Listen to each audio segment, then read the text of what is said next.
Welcome home. We are WNST, AM 1570, Taos, Baltimore.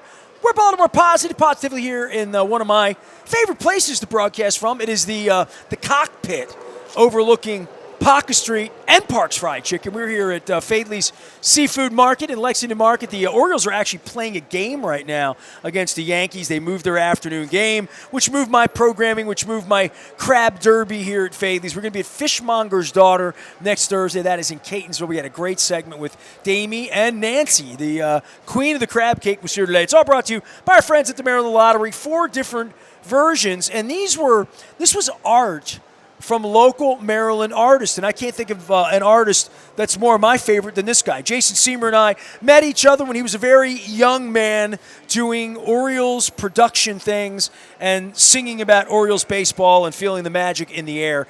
He is now on hiatus with Bad With Names, and I still have some of the stickers, and I've seen his band many, many times in many places around the region. I remember when you were like strumming the guitar and just playing, right? You do a little bit of that, like the Eddie Lauer thing for a little bit? You played a guitar back in the day. Yeah, I would do the one-man band solo thing around town for a while, yeah. That was a long time ago, though, yeah, right? Yeah. Probably when I first started, like, writing songs and playing cover songs, just solo, yeah. Early 90s, yeah. I think when I met you, that was part of, like, your gig. It was you were, like, that kind of guy. Yeah. Now does incredible photography, and other than me, and I have a handful of other people, some of them who've been on the show, who have wanderlust, and I have a couple of the people that I have invited on who do wild and wacky things that I need to drill down and get them a crab cake at Faidley's and bring them down here. But Jason Siemer, that's Siemer, has been my friend for about 30 years, and you know,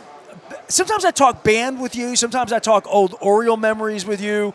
I saw you in, like, Borneo, right? Where were you? Where have you been since the last time I saw you? You were in the Faroe Islands, and you were, like, headed to Southeast Asia, or am I right in saying that? Well, the last place I went was Malaysia back in January. Yeah, Borneo. Malaysia. Borneo right, okay. was the part of Malaysia. Okay. Yeah. I don't know where you come up with it, but you inspire me in ways you don't realize. But, like, the Faroe Islands trip. So Bryan Adams, and people say, are you that into Bryan Adams? I am. I love Bryan Adams. I'm respectful. Maybe one day I'll have him on, not just his guitar player. But he plays the most exotic places in the world. Yeah. He plays north of the Arctic Circle for Inuits in villages. He played the Faroe Islands, believe it or not. There's a little arena, seats about 4,000 people. He played this little arena, and then he went from there to Iceland and played Reykjavik in an opera hall. Like, he showed this video last week. He was in Tunisia playing this bowl that had been there for 900 years that doesn't even really have seats. It looks like Red Rocks, but it's like brick. So when I get a chance to, like, go places, Bryan Adams played in Faroe Islands, and I almost went because of you and your photography of how wild of a place it was. And you gave me the stories about how you needed to be trusted by local people there, that you were carrying this big camera around and being you. I don't know what makes the next trip, but let's pick this up and let's go to Borneo and the monkeys and what drew you there. Yeah. Well, I usually travel in January. That's the time when my local work kind of slows down. So I like to get away, get off the grid, kind of just escape a little bit. Take my camera with me. Southern Hemisphere, you get summer if you do it the right way, right? Yeah. Yeah, I try to gauge my trips. You leave winter here, too, a little bit. But you don't mind that. You would go somewhere cold. Yeah, I mean, that's the thing. When I went to the Faroe Islands, it was January, and it was cold, actually, in a blizzard and all that. But I'm kind of running out of options for, like, summertime places in January on other parts of the world because I've been to a lot of places now. So I'm not against going, to different places in January that are cold. I like places that are exotic and just different and far away. Describe exotic. I think exotic is just places that are way different than what you're used to, especially like in Baltimore and even the United States, like places where you can go to and you feel like you're a little out of place, but the people are warm. Everything's everything's different and new and an adventure, and you always feel like you're exploring, even when you're just like walking down the street or in the village. Isn't that something? Yes. I mean, I've been to New York twice in the last 2.5 weeks, and it would have been 3 times if the Orioles would have swept the first 3 games of the Yankees series. I challenged Luke. I'm like, we don't travel enough anymore. And Luke's a homebody, and by his own admission, he didn't want to go to New York last Monday. The Orioles were playing the last game of the Yankee series, and Springsteen was playing the next night in Long Island. And ticket prices had gone really cheap on that show. It was like $50 to get in. And I'm like, all right, well, I just went last week to see Springsteen in New York because he played in Newark. And one of the things about that was I had never been to the Devils hockey rink in Newark, the Prudential Center. So I'm like, all right, new place to see Bruce. It's a $6 train ride from downtown Manhattan, 14 minutes. But it's going to be good because he's local. And it's New York. Yeah. And as long as the weather's 50 plus with a jacket and the sun is shining, New York, you can make a left or right turn anywhere in Manhattan or Queens or Brooklyn and eat a slice of pizza, get a sandwich, get a ho-ho or a ring ding or a wing ding or something, coffee, a drink, a beverage, pretty girls, different languages. I mean, you just walk down 7th Avenue, you'll hear 20 different languages if you just walk a couple of blocks.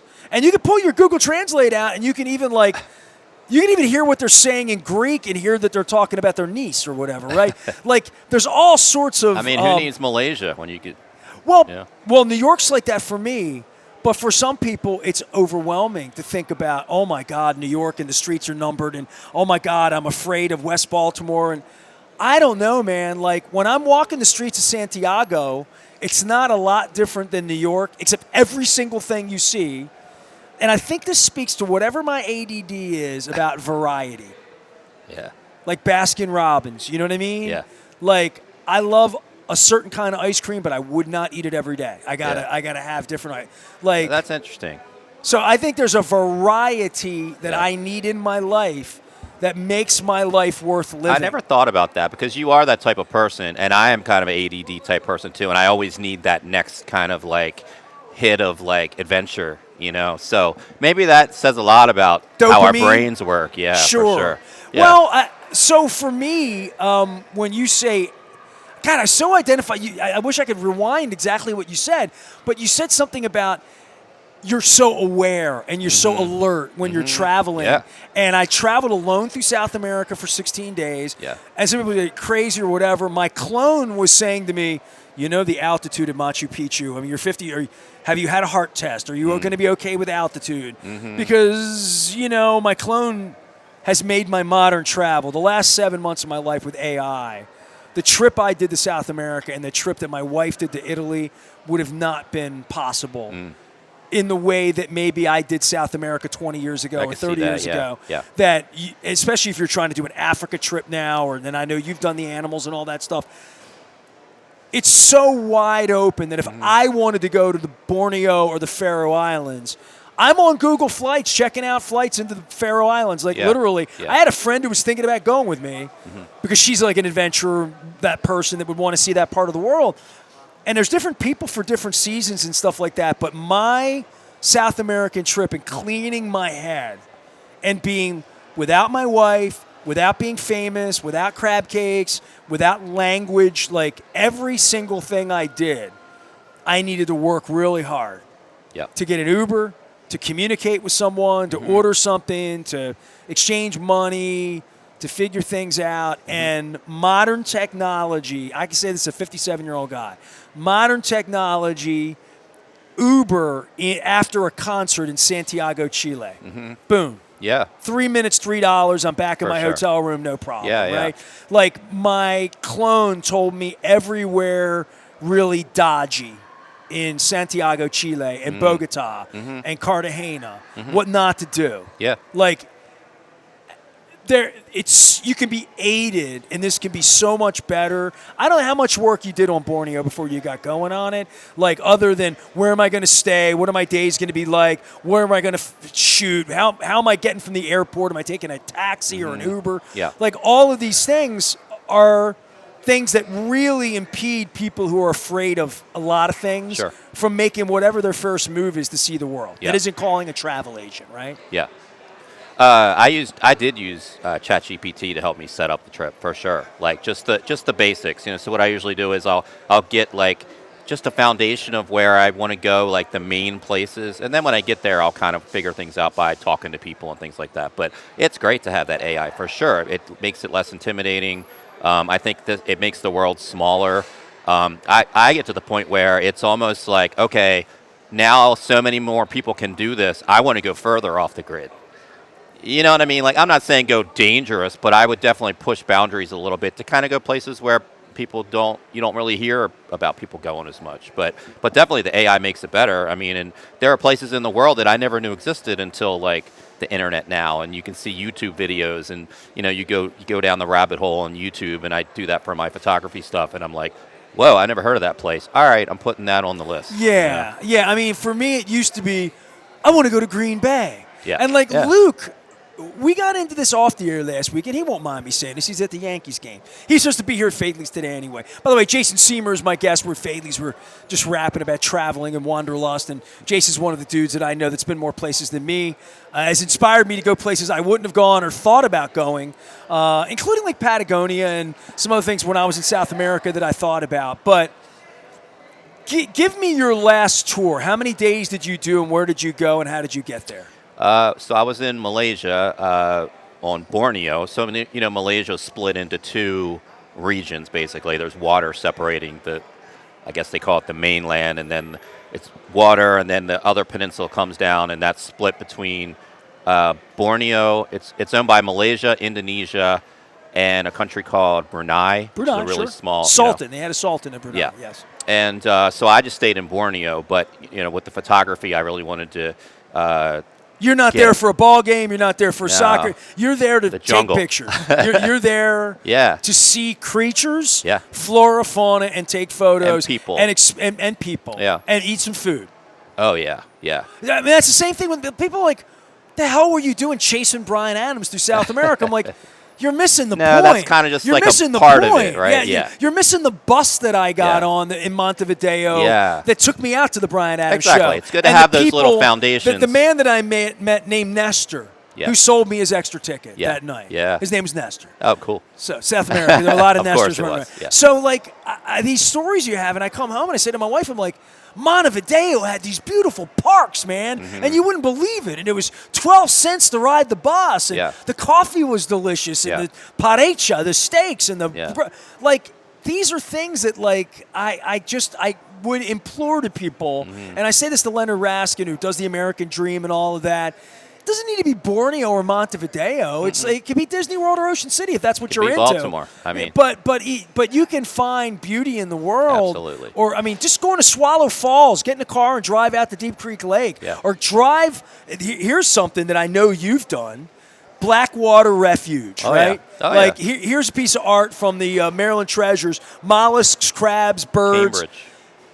You make a right out of Cambridge, and you would think you are in the bayou of Louisiana. Absolutely. It's one of my favorite places in Maryland, for sure. You've said that several times, and I'm thinking to myself, people haven't been to Deep Creek Lake who listen to this, or haven't been to Antietam, or haven't been to the Amish country in Lancaster. So these are ways to explore things above and beyond doing a tourist trip or getting on the red bus in New York City and riding around, which is all fine. Yeah. You do really exotic stuff, and I'm always into the head of, like, why would you do that? Because people say to me, maybe you don't, because I invited you to South America with me. Had Bono been there, you might have gone. I tried to get you with the AC/DC thing, but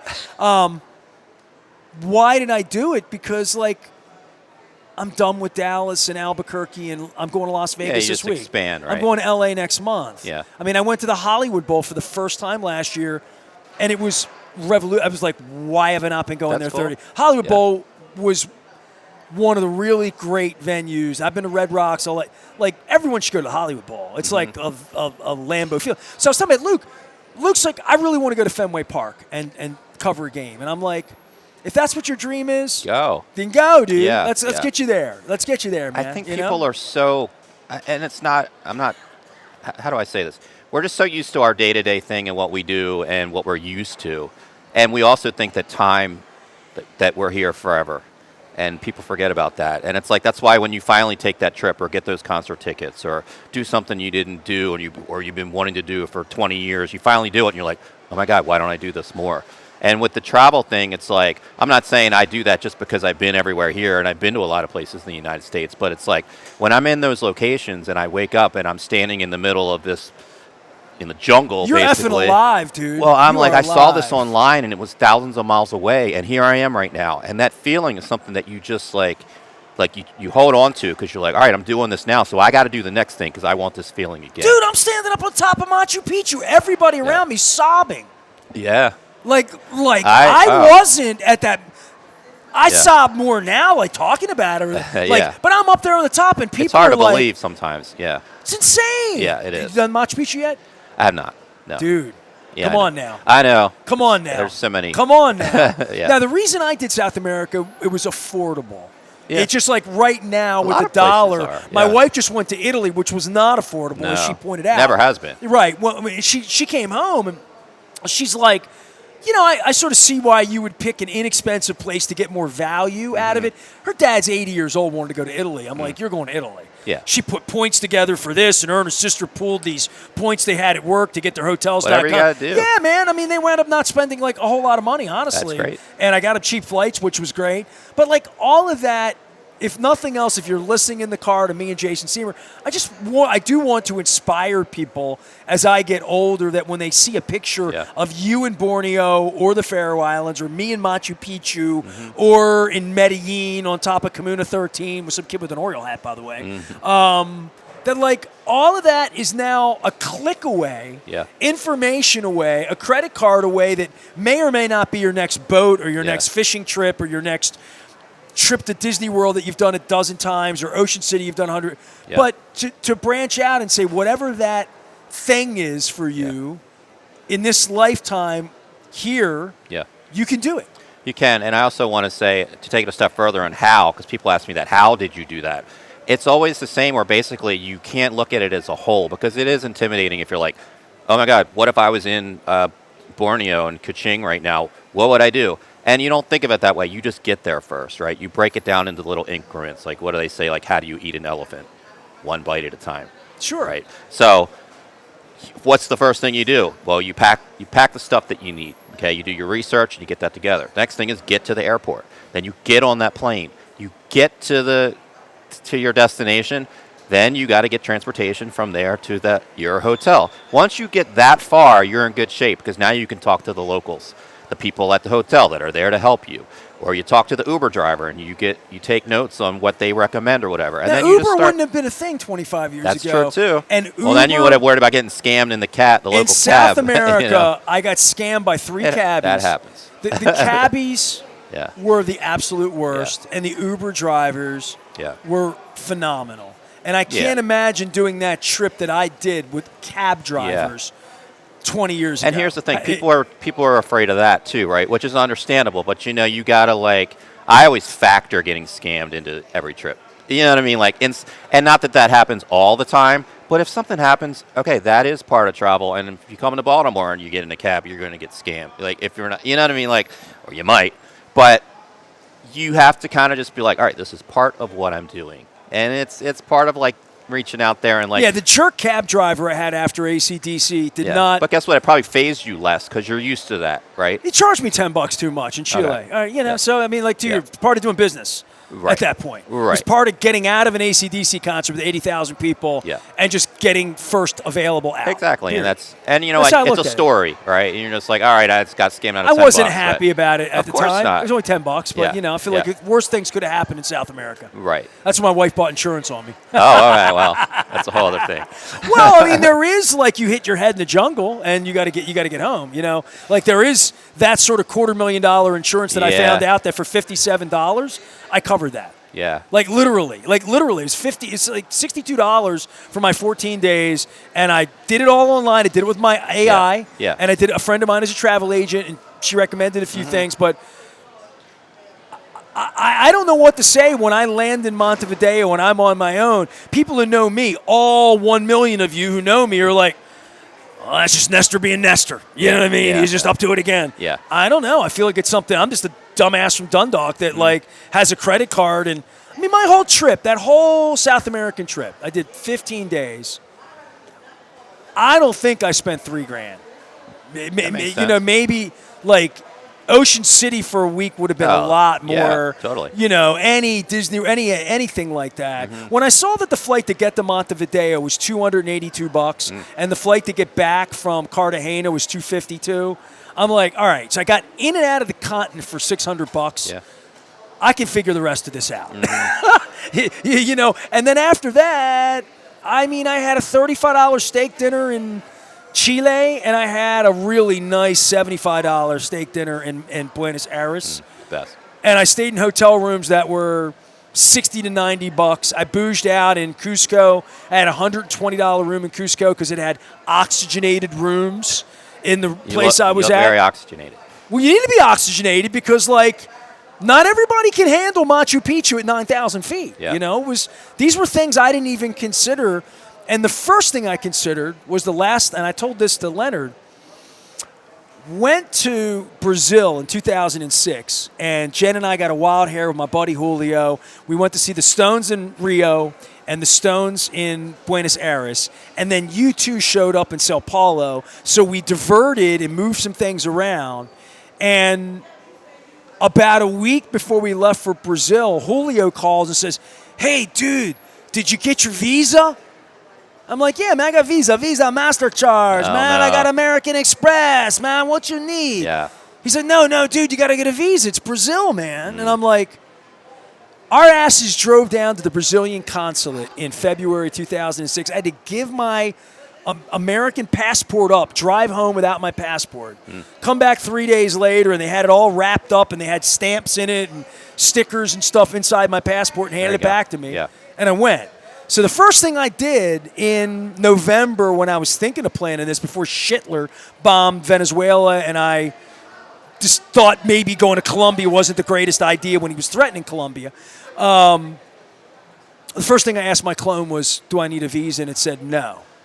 And then I added Peru later. I wasn't doing Machu Picchu originally. I added it, and I'm like, "Do you need a visa in Peru?" Like, getting these answers, instant answers. I want to go to Machu Picchu. Here are 10 reputable tour operators that can take care of you and door-to-door you for $600, which is what I paid. Yeah. Door-to-door, I got handled. From the minute I landed, in case I passed out, literally, right, 11,200 feet, Cusco.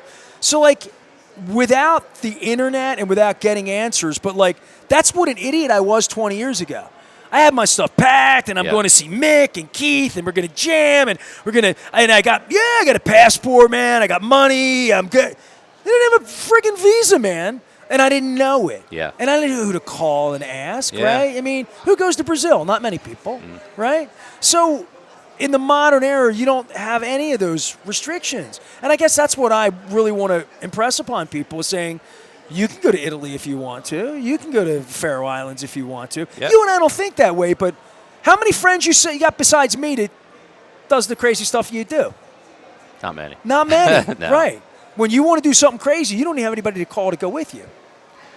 True, but I also like to go by myself, honestly, with my photography. I mean, like, if I said, "Nestor, let's go to the park," and I'll bring my camera to shoot some wild, birds and flower, whatever. You would leave. You would not want to be there because I take like a half hour just to shoot a flower. Like I'm not. Of course I'm exaggerating, but like there's something about being like having your own time and space to yourself where you can like really get in that moment and not feel like you're dragging somebody along, holding somebody up, or also you don't want them holding you up if they're like, "Hey, let's go here." There was about for 2 weeks without my wife where I did not have to entertain her. Yeah.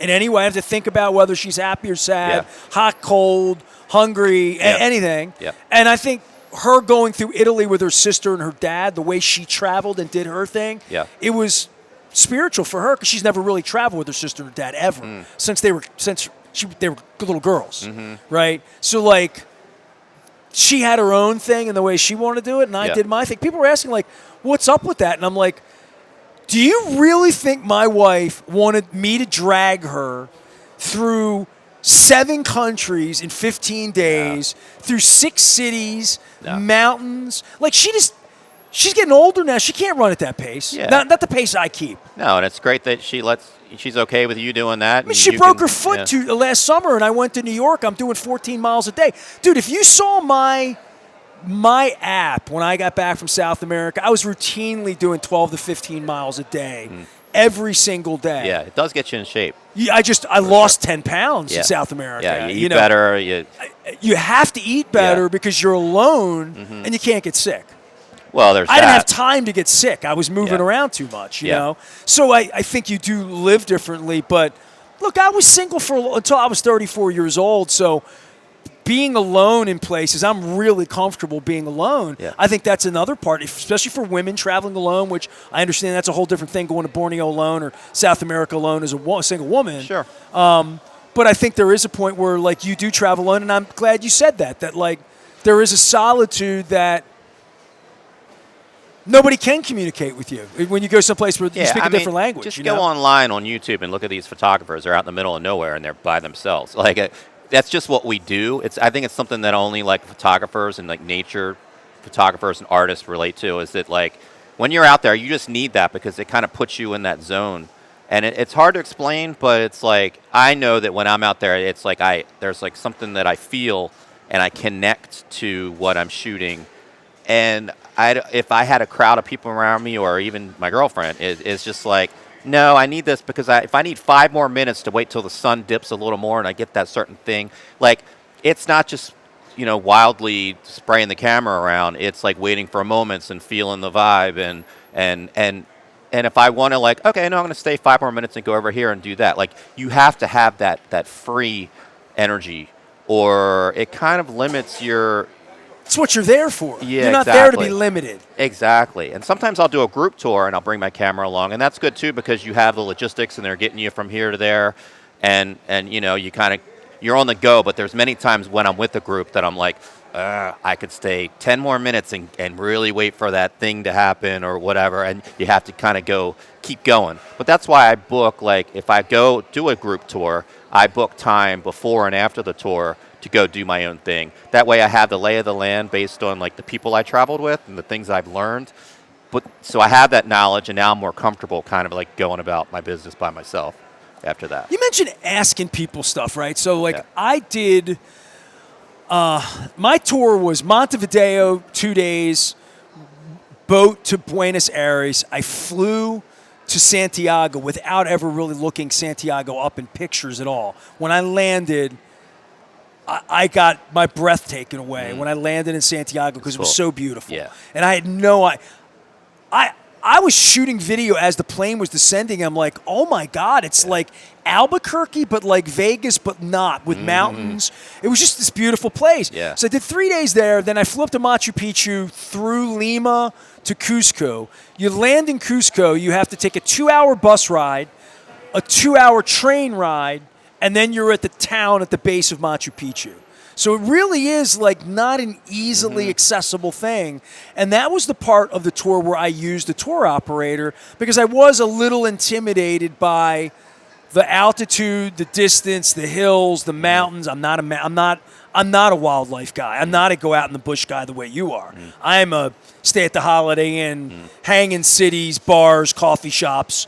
I'm much more that guy. Yeah. My wife was so taken aback that I actually did Machu Picchu. She's like, hiking? Yeah. You're not hiking. And I'm like, no, I'm just going to go up there and be a bougie bitch and take some pictures and hang out. You saw the main goal. Right, yeah. So, different places create, Bogota's dodgy, and I knew that going in. And, like, Medellin, dodgy, but very nice, too. Yeah. Medellin had... I would send you to Medellin. I would not send you to Bogota. I definitely wouldn't send you to Cartagena. Cartagena was dodgy as balls. It was awful. So...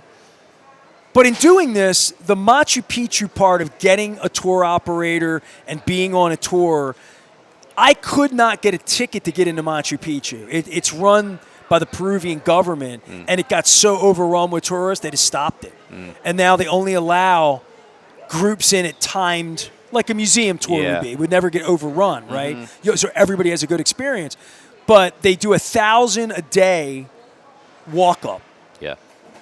but you have to be in Machu Picchu town. You have to be 4 hours from Cusco. I mean, like, you're 4 hours from the airport. You're in the middle of nowhere. You're in Machu Picchu up in the hills of the Incas, you know?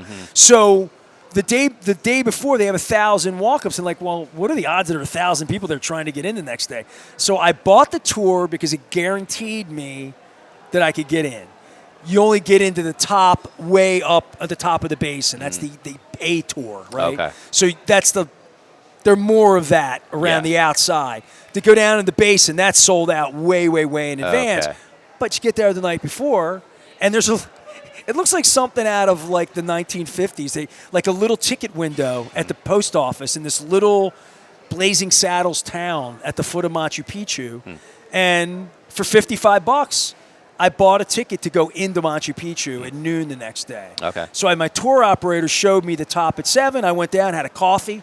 10 o'clock, 11:30, got back in, walked in, and I got to see the city. But I took my chances on that. Yeah. And, like, my clone did not want me to take chances on that. You don't want to go all the way to Machu Picchu and not get into Machu Picchu, right? Like, so there was a little part of that. Sure. But the clone thing and planning it, I don't know how it helps you out in the jungle or in getting lodging and stuff, but talking to local people, and this is why I brought this up, Santiago, when I landed there, I had done a little bit of research primarily on what's safe, what's bad neighborhoods, where's a couple places I'm going to eat before and after a concert, and to your point, the rest I'll figure out when I get there, you know, based on what it looks like and what it smells like. Yeah. And checked into the hotel, and the dude's like, and I'm like, hey, you know, he spoke some English. I'm like, hey, any recommendation, anything I should do? Costanera, go to Costanera. I'm like, the hell is Costanera? I didn't look it up, you know.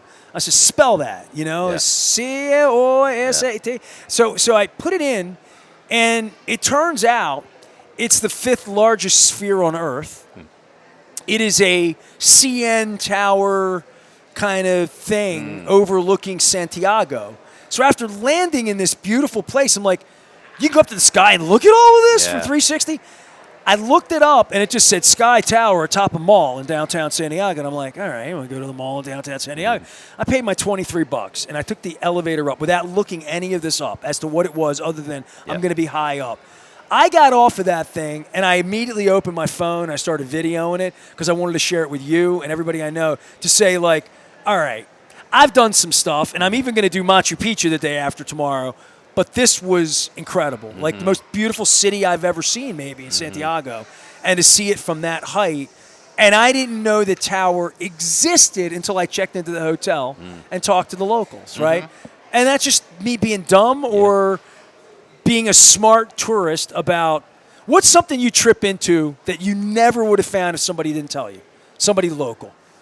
Just something that you did that was like one of these countries. Yeah.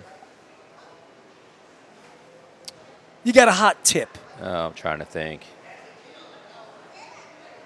I'm You drawing a blank. You plan these things out, though. I mean, I plan out the gonna main go. things, but hot tip. I mean, things happen, kind of along the same lines where I was in the Faroe Islands in January, and I had a blizzard. So this town that I wanted to go to, all the locals were like, "Don't drive there because you get stuck. It's dangerous." Right. Yeah, and it's these cliffs, and I'm renting a car, and I don't want an accident in the Faroe Islands. I'm by myself in the winter, So I'm like, what should I do? And I was at a bar, and I strike up a conversation with these people, and this girl's like, hey, how long are you going to be here? And I'm like, just for, another week or whatever. She's like, let me make a phone call or message my aunt. And I'm like, okay, what's going on? She ended up setting me up in a house that her aunt owned on another island. Yeah, like you had to take a ferry across the water. Completely different experience in your life had you not met her. I never knew I was going to do that, right? So she rented me her house for 3 nights on this island called Nosoi. And it was still a snowstorm or whatever, but I went over there by myself. I get off she was going to meet me to get the key for me to help let me in. And that morning, she had gone out with her friend the night before and was like, sorry, we're not going to make the ferry boat. Can you just get over there? And I'm like, all right, I'm by myself on this ferry boat. So I get over there and I get off, and the snow's coming down, and I find this little store. Yeah, these are all stories, Nestor, I got to somehow put into something. Funny you didn't write a song while you were there, I know. So I find my way to the supermarket because somebody pointed me in the right direction. It's the only store on the These on people the speak island. English? Yes. Okay. And I go That in, helps. and the lady's working there, and I'm like, I have this. I'm supposed to stay at this lady's house. She's like, what's her name? I'm like, Joan Kelderberg, because she gave me her name. She's like, oh, I know Joan. Hold on a second. So she messages like Joan, the lady. She knew her, and she's like, okay, the key is in the backyard. Go Under into the the mat. shed, up the thing, and literally, she's like. So some lady was in the store checking out behind me, was like, I'll take you up there. She knew Joan also. And she walks me up this hill, and we get the key, and we go up, and she lets me in. She's like, here you go. And I'm like, okay. Well, that happened. Basically, I didn't know the girl that set me up with the thing. She didn't help me get across on the ferry. I met the lady at the supermarket who knew the lady that owned the house, and then the lady behind me knew her too, took me up and let me in. So like, What was she charging you? It was cheap rates because $50. Because nobody goes there in the winter. You know? It was cheap. So I literally stayed there 3 nights. It was cozy. Homie. I went down to the supermarket and I got some Faroe Islands salmon and I cooked it up with some eggs in the morning and took my camera out every day in the blizzard and took some of the most amazing Faroe Islands photos in the snow that nobody else takes because people go there in the summertime. Yeah. You know, so that stuff's wow. that's some of the best, most See, I knew interesting you'd come photos. up with a story. I don't know how that happened. That's a hell of a story. I made it all up, Nestor. No, that's a hell of a story. Thanks. Yeah. Well, stuff like that happens. For me, I think the South America thing, the only thing that I would take back was just how many great conversations I had with Uber drivers. Yeah. I would get in an Uber, and they figured out I'm American, and that was either really good or really bad, depending. And it opened up these conversations about politics and life, and those me people being meet Venezuelan. everybody, right? Yeah. You're part of their story now. But not in Medellin. In Medellin, yes, not in Santiago. They don't have there are no Americans in Montevideo. You know, when I was a complete. But I was great, interesting right? to everybody in Montevideo because I was American. And like, what are you doing here? Who comes to Uruguay? And I met this beautiful girl. She's 24 years old. She was the daughter of the people who sold me the ticket. She was my partner at this Bryan Adams concert. She spoke perfect English. Studying to be a doctor. They're from Salto, Uruguay. I had to look it up. It's on the border with Argentina, up to the north, middle of nowhere. And I mean, by our standards, middle of nowhere. Topeka, Kansas of Argentina and Uruguay. And she said, we are Uruguay. We're down at the bottom of the world. No one pays attention to us, and we like it that way. Yeah. We like it that way. Absolutely. Most liberal place on earth. I've heard that. I heard there's a lot of just pluses. I loved Uruguay. If there's a place to send you for a couple days just to jerk around in Montevideo, if you want a little urban experience. And very inexpensive. Not as inexpensive as Colombia was very inexpensive. Peru was pretty inexpensive. Chile was inexpensive. Buenos Aires and Montevideo were more along the lines of 10% break from America, where the other places were more 50, 70%. Like, things in Colombia were really inexpensive, and there were expats everywhere there. Colombia was the one place, Medellin specifically, where I heard English everywhere I went, because there were a lot of, like, New Yorkers and Americans who go down there for a month or two. You could rent a nice flat down there for $1,000 for a month, and just disappear onto the equator into like an urban setting that's relatively like Medellin's really nice. Like as nice as the weather is today, it's like that 350 days a year. It's like San Diego. People don't realize they can do that kind of stuff. That's the thing. And you get to Medellin for $400 round trip, easy. Yeah. So if you're looking for a place, now it's not America and you have to speak some Spanish. But the thing I saw about Medellin is I came out of my hotel and the streets were all shut down. Everybody was jogging or riding a bike or walking. So it's just ingrained in the culture for the physical activity. People there are beautiful because they're in shape.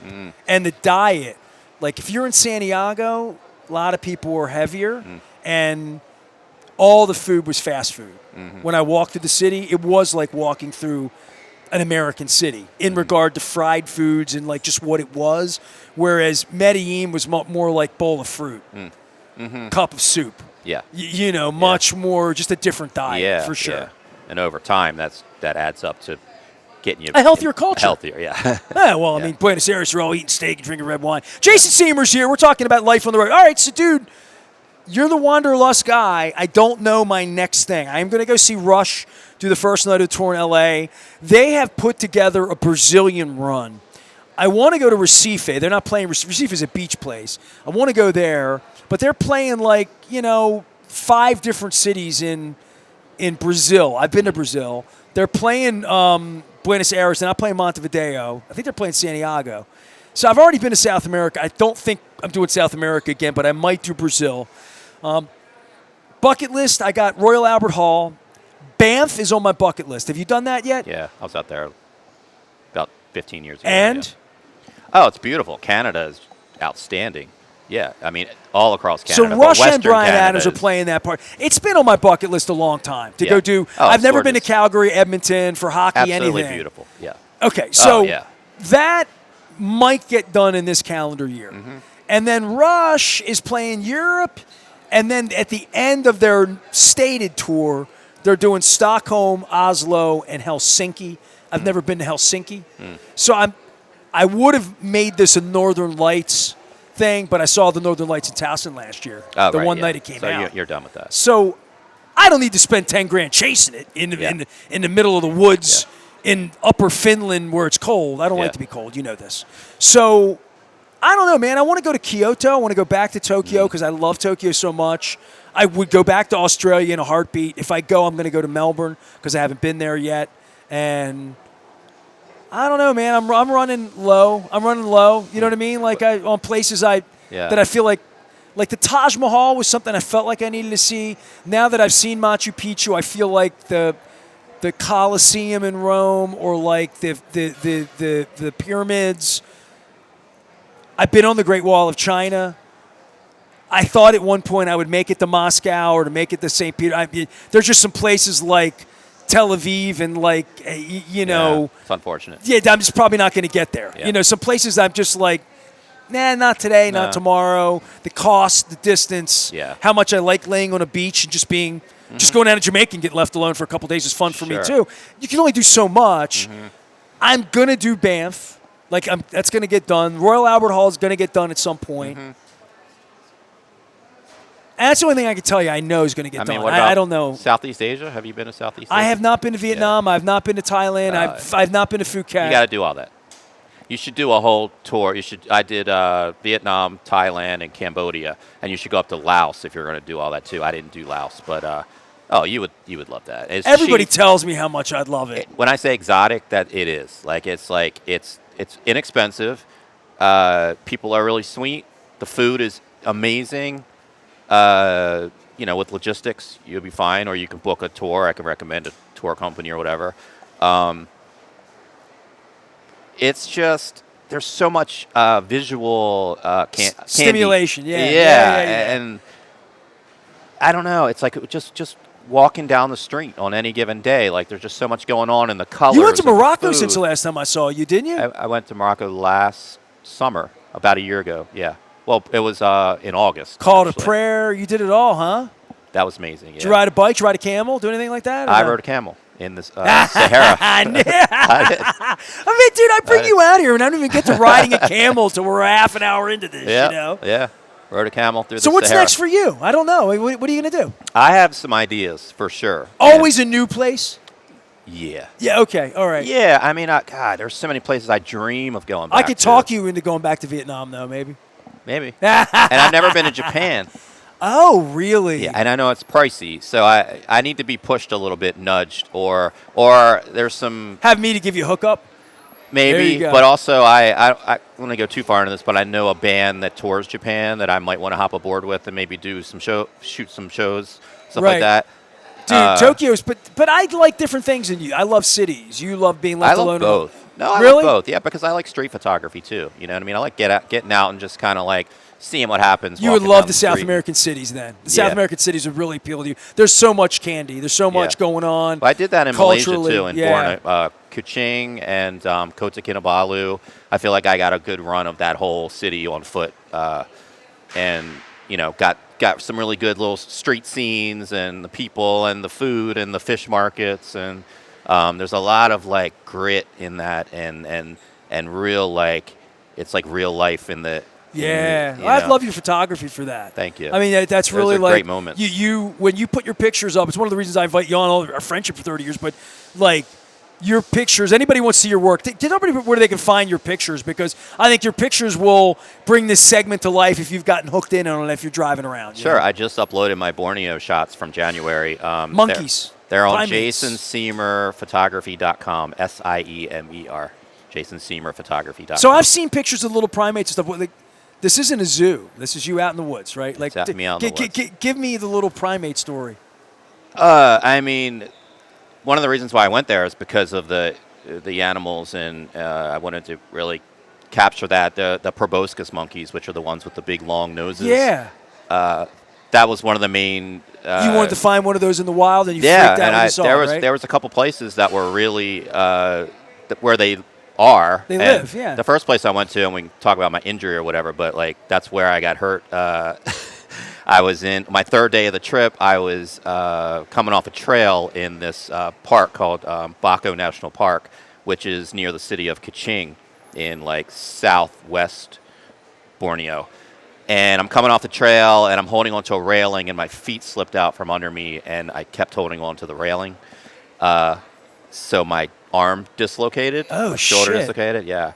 And I was by myself. I'd gotten there on a little boat with some other people, but on this trail I was by myself, and my arm like popped, and I'm like, oh, what do I do now? And then it kind of popped back in. That explains bad with names a little bit. You can't play. That's a mess, There's- right? Yeah, I mean. It's the whole thing, yeah. Yeah, So- well, when you physically can't play, right? Well, here's the Yeah. problem. It was happened on the third day of my trip, and I was there for a month. So I'm like, okay, what do I do? Like, I'm here for a month. I'm here to shoot photos. Like, this isn't going to stop me, right? So people are like, you should maybe go to the clinic, the hospital, or whatever. I'm like, well, what are they going to do? Put it in a sling? I'm going to shoot photos. So I every hotel I stayed at, they gave me ice. And I went to the local pharmacy. They gave me Tylenol, which is called Panadol there, and ibuprofen. And the pharmacist was like, just rotate this every 6 hours, each one. And for the whole month, that's what I did. And I iced my arm, and I was still able to take these photos, which are on my website or whatever. But so I can say that like every shot was basically taken in great pain. But I think I did some of my best work, but it kind of goes to show too, like, you know, if you're determined and you want to create, you can't just let something like that stop you. I'm getting, I have an MRI next week for it. Okay. So Let's get I you think I'm better. going to have surgery probably. The doctor Nice. thinks that I might have chipped a bone or something. It's a mess. But It's a good thing you're not starting for the Orioles next week, then. maybe I could still. Well, let's get you back to 100%, man. Yeah. So the next trip, you don't? No. I don't want to reveal that yet. All right. Yeah, I got some ideas. All right. Well, when he gets back from wherever he's going, I'll see the pictures and I'll alert you to him. Jason Siemer, Siemer. You can look him up on the internet. He's in Fells Point and serving the world through art and music in his band, Bad With Names, as well. Not playing currently because what's his song from John Mayer? In Repair. You're in Repair. I'm having some vocal muscle tension that I'm seeing a speech pathologist for right now too. So Get yourself better so you yeah, get I'm back getting out that under on the control. trail. The band will probably be back at some point. All right. I'll announce that when that happens. And Well, I will miss you at Mako and Ocean City at Fager's Island there. You Yeah. know, I'll miss your little stickers. yeah. But we'll get you back out. Jason Siemer's Appreciate here talking about traveling the world after I just got back from South America. I just had Leonard Raskin on, if you're a fan of ours. He just did several weeks in Italy and Ireland with his son, and we talked about the American dream, and he talks about saving your money and doing what you enjoy with your money and whatever that is, doing it. I don't know, dude. I do a lot of things in life, and I own things, and I buy things, and I have nice shirts, and I have crappy equipment, and, you know, the things that I feel like I need a better of this or less of that. The traveling part and my health that goes along with being able to walk 12 to 15 miles a day every day from Machu Picchu through 6 countries in South America, I don't take that for granted. No. And my punchline would be, I'm going to do Alaska when I am old and broken down and on a boat. Yeah. And can just, you know, do that kind of travel. Yeah. This kind of travel where I do hard pavement. And I'm not a mountain guy, and I'm not, you know, I don't, if I did the Patagonia thing or something really crazy like Antarctica, I would do it with some bougie tour group. But I don't like bougie tour groups. I didn't have a bougie tour group in Machu Picchu. I had a dude. You know what I mean? I don't like being on a bus with people or being on a boat with people. I feel a little. I don't feel as independent as I need to feel. Mm-hmm. And if that makes me a power, that I need to be in control, I'm a control freak a little bit. I am, but I need to get off the boat when I want to get off the boat. Yeah, and exactly. if you can't get off the boat, then it becomes a harder thing for me to commit that's to. That's part of it. You tailor it to you. You know what I mean? And that's people need to keep that in mind too. Like you don't need to like do certain things a certain way. Like if you want to travel this way, make it happen. I mean, like. All I knew is my boat was getting into Buenos Aires about 1:30, and I was going to get a steak at Cabana Las Lilas at some point before midnight. Mm-hmm. And I had about 11 hours, and I knew I wanted a slice of pizza in Buenos Aires, this famous pizza place. Okay. So, like... Domino's? No. Okay. This place had Maradona on the wall, for crying out loud, like Nancy Devine's on the wall here at Faidley's. And Buenos Aires is one of my favorite cities in the world, so walking around there I did like 13 miles in like 11 hours. Yeah, it's easy to in do, Buenos right? Aires. Yeah. And you don't even realize it. Just kept walking. Yeah. I'm like, I want a coffee. I want a pastry. I want a steak. I want wine. I want a Vita's Grave. More wine. More wine. More vino. And I just like walked around and in my map, and I'm like, I don't know. I get lost. Yeah. I just get lost when I'm on the road. Right? It gets you in shape too, like you said. And I take funny pictures that I never share with anyone. I mean, I take selfies. I'm an amateur photographer. I could show you my New York pictures from 3 days ago. No one will ever see them because I won't put them up. Sometimes I remember to put them up. Sometimes I don't. I post plenty. I post enough of my real life. Can't I just go off the grid to New York for a day? Yeah, you can. And I did. Good for you. Glad you did. You'll never see those pictures of that delicious ramen that I picked up for my wife. Jason Siemer's here. Follow his art and his work. He's a good man. And do you write any music? Any like new songs and stuff like that? Or I write. I've been taking notes for new songs. It's not out of the question to record another record at some point. Getting my voice back together, like I said, and that's going very well. So yeah, my dude John Allen. We were talking about like he wrote this new song, "Make a Living," and like the inspiration from. I got a piece of a song. I got a thought of a song. I got a chorus. I got a riff. At our age, it's not like I'm going to sit in a room and write this and come out and give it to the record company. Yeah. It's not like that. Yeah. And that's why I was kidding you about, like, you're snowed in on the Faroe Islands in the middle of nowhere all alone. Yeah. You didn't have your guitar. No. Right. So I'm just thinking, like, that sounds like a Barry Manilow, getting snowed in New England and writing a song. Writing stuff, though. You know what I mean? That can turn into something eventually. I have a whole phone full of notes that I write thoughts every day, pretty much, Man, once your clone gets to know you, you're going to be dangerous, man. Yeah. Absolutely. Jason Siemer's here, the man, the myth, the legend, the artist, and the production maven. We're here doing the Maryland Treasures and the Maryland Lottery. We're at Faidley's at Lexington Market talking about wanderlust and travel to places like Ocean City, Maryland, and Assateague and the horses, or over the Bay Bridge where beautiful things exist like the Blackwater Refuge. I actually had a Suicide Bridge reference earlier today, which is not a great thought, but it is a great place and a good restaurant over near Hurlock, Maryland, right by Blackwater. So spring is here. You can always go do that. Get in the car and just go down and shoot some birds on the Eastern Shore. Oh, right? I do. I try to get to Blackwater at least once or twice a year. Yeah, there's a lot of places over there. You don't have to go to Borneo to Assateague. find cool stuff, right?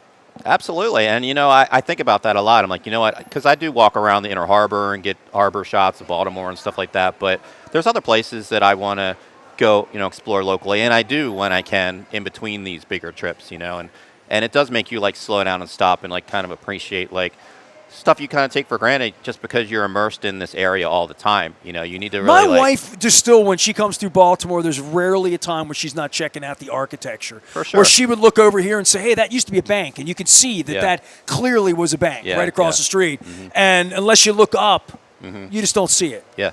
Yeah, I mean, look at places like Rome when, like, I've been there a couple times and, like, you see all the famous statues and everything. And, like, you stop, you're like, whoa, they're, like, hundreds or thousands years old. And those people just live amongst that environment every day, zooming around, going about their lives. And I'll bet a lot of them kind of forget how ancient that stuff actually is, right? I mean, because we look at a local church here in Baltimore that's like 150 years old, and you're like, wow, that's incredible. And it is. But then you multiply that in a place like, Italy or whatever, and, like, it's different parts of the world, and it's mind-blowing. So my wife and I had a van ride with in Tahiti. We were in Papeete. I was trying to think of the name of the town. Papeete is what Papeete is made famous in the song "The Southern Cross" and Jimmy Buffett. I've been around the world, you know. So Papeete is in the middle of the South Pacific, and Moorea is the most beautiful place I've ever been, which you can see from Papeete. It's the island next to Tahiti. It's another little island. Moorea, Moorea. That's where one particular harbor, the Jimmy Buffett song, was written, and Cook's Cove is where one particular harbor's from. So I'm on the main island of Tahiti, and my wife and I are in this van with this woman and her daughter, and the daughter was maybe like 15, 16 years old, not old enough, but like old, but not a toddler either, but wide-eyed. She might have been 17 or 18. She's a wide-eyed girl. And we're just talking, you know, speaks English, no problem, and French first language on that island. It's a French island, quite frankly, Tahiti. And she was talking to us about being American and where she's from. And I'm like, this is our first day there. We're watching the sun come up. We're going to our boat that we're getting on this boat to tender over to Moorea. I'm like, this is like the most beautiful place I've ever been in my life. And this 16, 17-year-old girl, she's never been anywhere but her island, and she has no... She has no perspective of how beautiful. Yep. I'm like, this is the most beautiful place in the world. Yeah. And she's like, you think so? Yeah. This is just Tahiti. Why do you think that? Yep. She hasn't seen anything outside of that island. She's never left the island. Faroe Islands. I was at the bar showing locals like my photos, and they weren't impressed at all. You know what I mean? Because they were like, yeah, you know, sometimes maybe I need to kind of appreciate this place more. And I'm like, yeah, you probably should. I came from the 10 hours away. I feel that way every time I'm in Dundalk. I know you feel that way when you're in Pasadena, right? Yeah. Oh my God, just the. Dundalk and Pasadena, traveling scenery. the world. Yeah. All right, we're going to sign off here from Faidley's. We had a beautiful afternoon. Luke will join me to talk some football on the backside of the scheduled release. You been to Rio? I have, yeah. Yeah, the Ravens are going to Rio. I told Leonard this week, I'm like, dodgy. You would agree with that? Dodgy. Definitely Dodgy. Yeah, take dodgy. a friend. Yeah, dodgy. Like, Leonard's like, I'm going to go on a tour. And I'm like, if I said to my wife, hey, we're going to make X amount of dollars and we're going to take 100 Ravens fans to Rio, she's like, how many are going to die or wind up in prison or not have a passport? Yeah, it's not a place you just kind of It's not a place you just want to, like, walk through wearing your Raven stuff. Yeah, yeah. Correct. And that's the thing. Well, I saw these Eagles fans down there 2 years ago. The Eagles played down there. I'm like, how many of them got mugged or robbed? Yeah. Because, like, it's just not. Yeah. You want to blend in South America. You don't want to stand out. Right. I know they went there for the football, but probably took for granted the precautions you have to take. Yeah. Yeah. Yeah. For sure. Take some precaution if you're going to Rio. I'm back for more. We're at Faidley's. Perfectly safe and sound to come down here and get a crab cake, as well as Fishmonger's Daughter in Catonsville, the new location. I'll be there on Thursday. Back for more. We're Baltimore Positive. Stay with us.